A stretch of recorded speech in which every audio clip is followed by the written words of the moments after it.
Okay, now that you got your bad list taken care of, where you know exactly what it is that is going to hold you back when you're trying to go and become well, now let's look at the next page, which is called your bad list action plan.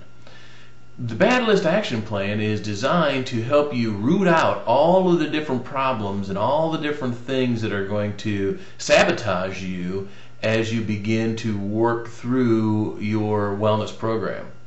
Like I've said from the very beginning, the biggest problem that we have to overcome is all of the things that behaviors and bad habits and all the things that have held you back in the past from really getting to where you want to go. So that's why I designed this bad list action plan, to see what and identify exactly what it is that is making you stop in your tracks and holding you back to where you want to go. So let's look back at the bad list and see what was your number one problem that you had on your bad list. Is it that you are having problems knowing what foods to eat? Is it that you have people around you that are holding you back and keeping you all in the same pattern that won't let you go forward? So what you need to do then is come to terms with everything that you can think of from an emotional point of view, from a sociological point of view, from a relationship point of view. What are all the things that are causing you to stay in that same bad list action? And identify those things. Because once you identify those things, then you can start to shine the light where there's only been darkness before. So then the next step in is, how long has this bad action been a problem? How long has this bad habit been a problem? The longer this problem has been there, the harder it is to break. But just like I've said before many times, every day and every moment you can make the change that you want to make if your awareness level is high enough and you have the right reasons to stop doing those things that have caused you problems in the past.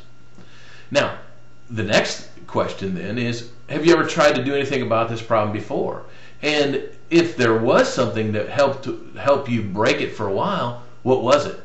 Identify those things that if you have been able to break the bad habit before, let's say it was smoking, or let's say it was eating too much sugar, or let's say that it was drinking too much beer with your buddies. It doesn't matter what it is. Has there been a time in your past that you've been able to break that habit for a while, and then for whatever reason you slid right back into it? We need to identify things that you have done in your past to help. And if we can use those things to our benefit now, let's go ahead and do that. So here's a big thing that happens that we need to address, and will help you to really stick with your plan once you get going. And that's the next question. Who else does those bad habits affect? Is it your family? Is it your friends? Is it your coworkers? Who is it that you are, not only yourself, but who is it is going to benefit and have a better life because of you breaking this bad habit? And you know what will happen if you don't fix this problem? Are you going to continue the downhill spiral that you're already in? Is it that you'll end up dying before your grandkids are around? Is it that you'll hardly be able to get off the couch? What is going to happen to you if you continue to go through and go to the same patterns and do the same things that you're doing right now? What is going to happen to you in the long run?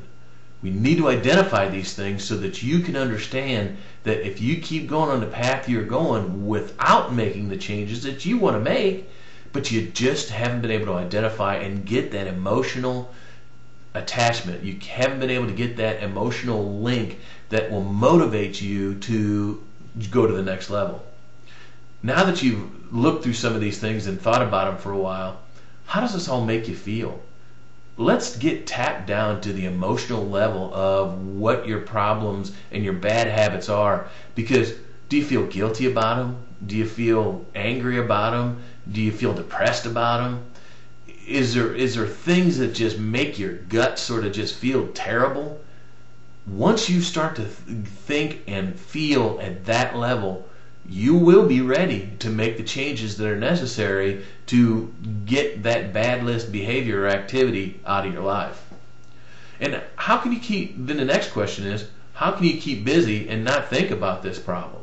What kind of activities, what kind of behaviors, what kind of things can you do instead of that bad list behavior to not allow you to fall back into old habits?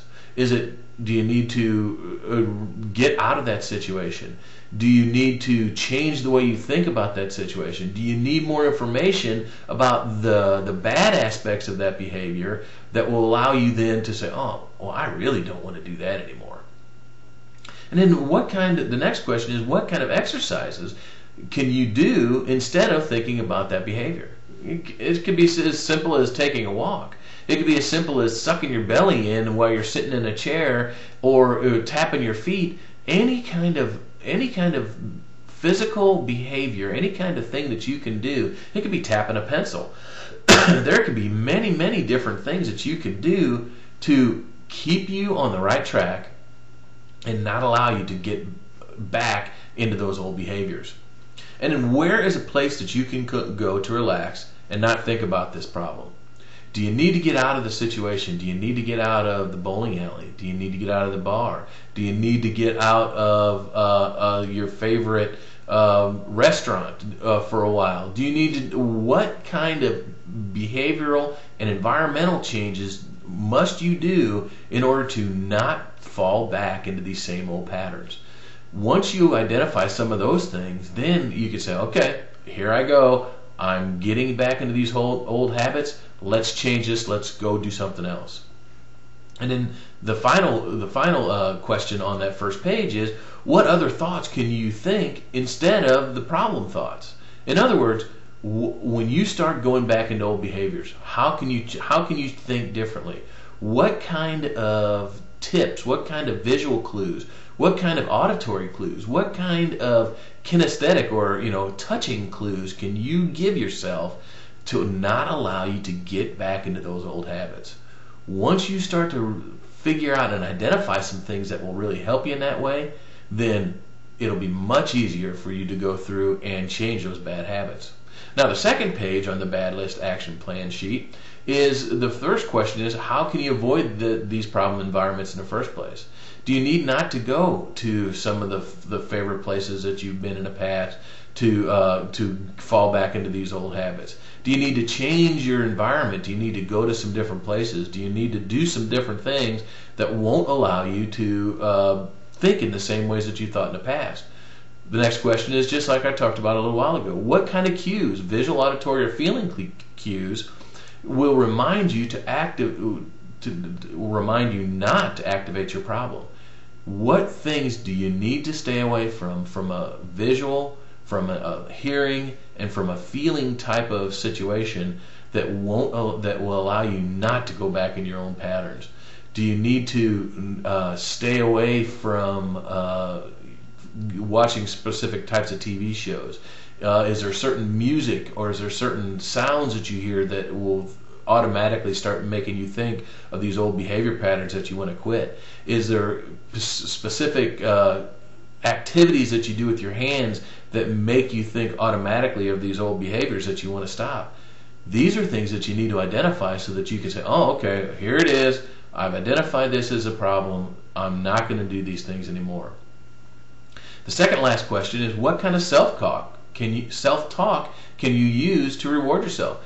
Everybody's got thoughts in their head and is speaking to themselves 24/7. The only time you're not speaking to yourself is when you're actually asleep. But some say that you're actually doing that when you're dreaming. But that gets off the point. My point is what can you say to yourself that keeps you on track? What kind of positive affirmations, positive motivational sayings can you come up with that will keep you on track and keep you going in the right direction? And finally, do you need to make a contract with yourself to keep you on track? Or is there somebody, or who can you make a contract with that will keep you on track? Is it your spouse? Is it a coworker? Is it a friend of yours? Make a contract with them and write it on paper and say, I plan not to do my number one bad list activity for a month. a week, a day. It doesn't matter. Just start somewhere.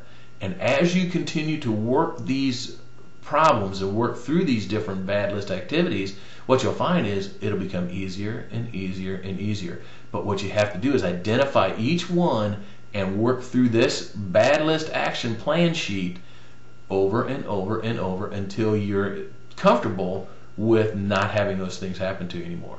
Okay, so that's the bad list action sheet plan, or plan sheet. So I'll talk to you later.